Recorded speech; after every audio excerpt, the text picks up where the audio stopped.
Good evening everyone. আজকে আমি তোমাদের সাথে মুড়ি ঘন্টের রেসিপিটা শেয়ার করব। এখানে আলু, টমেটো, পেঁয়াজ, লঙ্কা কুচি করে নিয়েছি।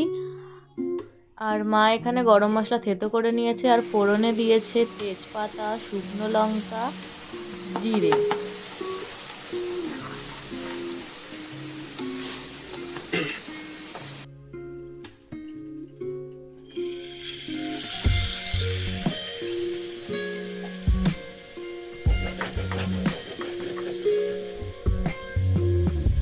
এলাচ দিল।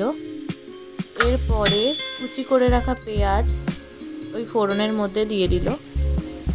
নুন স্বাদ মতো আপনারা দেবেন। তারপরে ভালোভাবে নেড়ে চেড়ে একটু হলুদ গুঁড়ো দিয়ে দিতে হবে।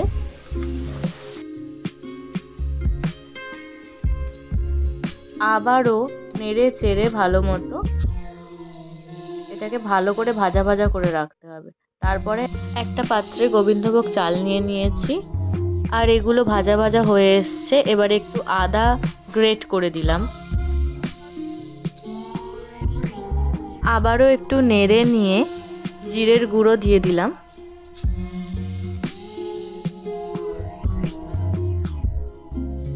স্বাদের জন্য পরিমাণ মতো চিনি দিয়ে দিয়েছি। আর এরপরে গোবিন্দভোগ চালটা কড়াইতে দিয়ে ভালোভাবে নেড়ে চেড়ে একটু জল দিয়ে ঢাকা দিয়ে রাখতে হবে কিছুক্ষণ। তারপরেই সব কিছু সেদ্ধ হয়ে এলেই ঢাকা খুলে একটু ঘি দিয়ে আবারও নেড়ে চেড়ে সার্ভ করে দিন মুড়ি ঘন্ট।